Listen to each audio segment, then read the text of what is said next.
El 4 de diciembre de 1957, Londres estaba cubierto por una densa niebla. La falta de visibilidad causó caos en la red ferroviaria. Los trenes se retrasaron, se cancelaron o se reprogramaron. Muchos servicios circularon fuera del orden previsto, mientras miles de viajeros cargados con regalos de Navidad luchaban por llegar a casa. A medida que el caos empeoraba, las condiciones eran propicias para uno de los peores accidentes ferroviarios en la historia del Reino Unido. La mitad del siglo XX fue un periodo difícil en la historia de los ferrocarriles de Gran Bretaña. Habiendo sufrido daños intencionados a manos de la Luftwaffe durante la Segunda Guerra Mundial, los recursos de la red ferroviaria estaban gravemente afectados. El gobierno laborista de esa época tomó la decisión de nacionalizar el ferrocarril y creó la Comisión de Transporte Británica, que controlaba los ferrocarriles británicos, más tarde renombrados como Ferrocarril Británico. Reparar los ferrocarriles era una tarea enorme y se complicaba aún más por la necesidad urgente de modernizarlos.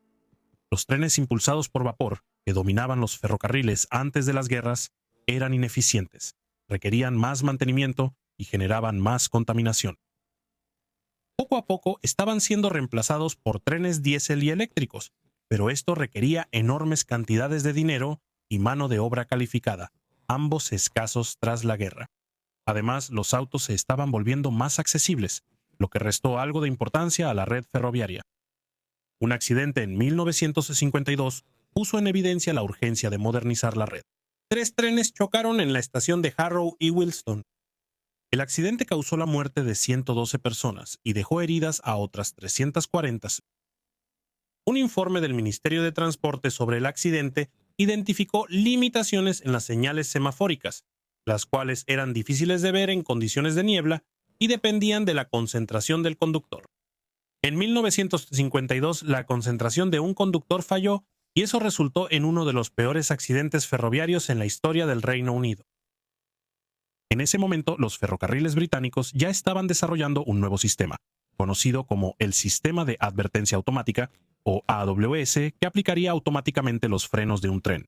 Si había una señal de precaución más adelante a la que el conductor no respondía a tiempo, este sistema habría evitado el accidente en Harrow y Wilston.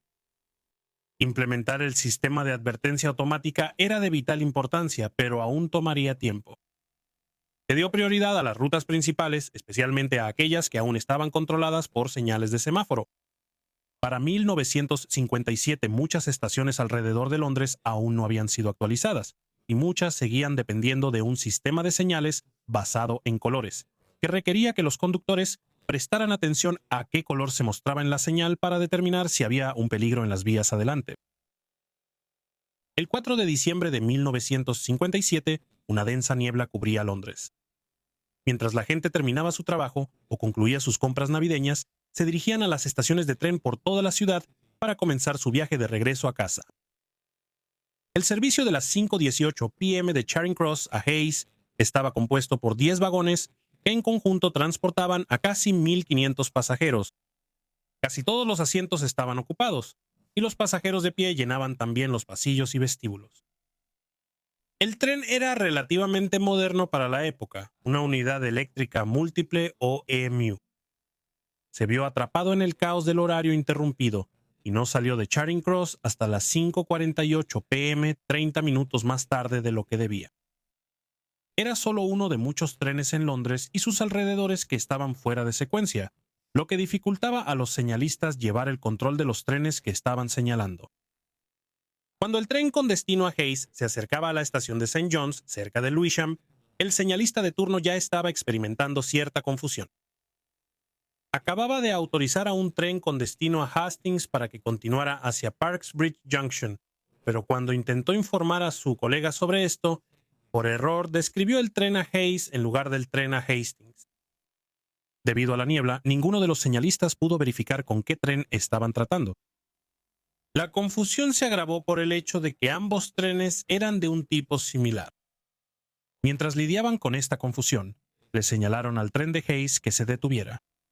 Planeaban mantenerlo donde estaba hasta que pudieran hablar con el conductor por teléfono y confirmar con certeza exactamente qué tren era. Mientras tanto, detrás del tren de Hayes, en la misma vía, venía un tren de Cannon Street a Ramsgate, un tren de vapor de la clase Batalla de Bretaña llamado Spitfire. Estos trenes fueron construidos para hacer frente a la demanda adicional en los ferrocarriles después de la guerra y fueron diseñados para transportar tanto carga como vagones de pasajeros. El tren de Ramsgate salió de Cannon Street a las 6:08 p.m., con alrededor de 700 pasajeros a bordo, y pasó por una sucesión de señales verdes en la sección inicial del viaje mientras se dirigía hacia el cruce de Puente Parks. Fue en este punto cuando las cosas empezaron a salir mal. Con el tren de Hayes detenido en el cruce, el señalero intentó protegerlo emitiendo señales rojas de alto y señales amarillas de reducción de velocidad más adelante en la vía. El conductor del Spitfire, Guillermo Juan True, estaba ubicado en el lado izquierdo del tren, lo cual era lo estándar, mientras que el fogonero, C. D. Joare, estaba en el lado derecho. Las señales estaban ubicadas a la derecha de las vías. El tren pasó a toda velocidad por dos señales amarillas antes de que el fogonero Hoare notara una señal roja final. Inmediatamente le gritó al maquinista True, quien pisó los frenos. Ya era demasiado tarde. La última señal estaba a unos 130 metros o 420 pies del empalme de Parks Bridge.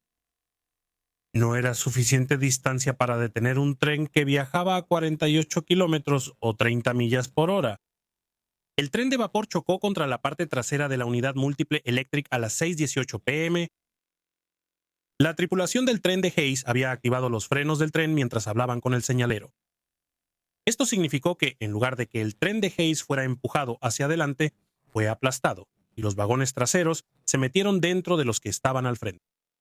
Al mismo tiempo, el primer vagón del tren de vapor se salió de la vía y chocó contra el soporte de un puente ferroviario que pasaba sobre la vía. Esto provocó que el puente colapsara, cayendo directamente sobre los restos del accidente. Un tercer tren que se acercaba al puente ahora destruido logró frenar justo a tiempo. Se detuvo con solo su primer vagón sobre el puente, inclinándose peligrosamente pero sin caer sobre el lugar del desastre que estaba debajo. Los servicios de emergencia llegaron al lugar en cuestión de minutos. La policía, varias brigadas de bomberos y personal de ambulancia contaron con el apoyo de residentes locales y de viajeros que regresaban a casa a pie. Un miembro del público, un hombre llamado Henry Chadwick, vivía junto al lugar del accidente y salió de su casa para ayudar en el esfuerzo de rescate. Como era relativamente bajo de estatura, pudo acceder a partes de los escombros a las que otros no podían llegar. Trabajó durante toda la noche, arrastrándose repetidamente dentro de los vagones de tren destruidos para hablar con los heridos, administrar medicamentos y coordinar los rescates. Para cuando concluyó el esfuerzo de rescate, 89 personas habían sido declaradas muertas en el lugar. Una persona más moriría en el hospital como resultado de sus heridas. En ese momento fue el tercer accidente ferroviario más mortal que había ocurrido en el Reino Unido. Tras el accidente se llevó a cabo una investigación judicial y un jurado declaró que la mayoría de las muertes se debieron a una negligencia grave. El forense rechazó este veredicto y dictaminó que las muertes fueron accidentales. Un informe oficial del gobierno concluyó que la persona más responsable del accidente fue el conductor del tren de vapor, Guillermo True. Guillermo True, quien tenía 62 años en el momento del accidente, había sido hospitalizado a causa del accidente. Sobrevivió, pero quedó en un estado de shock extremo y no pudo ser entrevistado hasta el 10 de enero de 1958. La evidencia que aportó al informe fue confusa y contradictoria, y no pudo explicar por qué no le pidió a su fogonero que estuviera atento a las señales por él, lo cual habría sido una práctica común en ese momento. El señor True era un maquinista experimentado y competente, una reputación que había construido a lo largo de 45 años trabajando en la industria. Había conducido esa ruta muchas veces antes y tan recientemente como 2 días antes del accidente. El informe concluyó que debió haber asumido que las señales estaban libres, a pesar de no poder verlas desde donde estaba posicionado. El error humano pudo haber causado el accidente, pero cualquier cantidad de mejoras sistemáticas podría haber salvado las 90 vidas que se perdieron. El informe del gobierno concluyó que este accidente debió haberse prevenido con un sistema de control automático de trenes del tipo de advertencia. También señaló que la visibilidad desde el tren de vapor Spitfire estaba severamente limitada.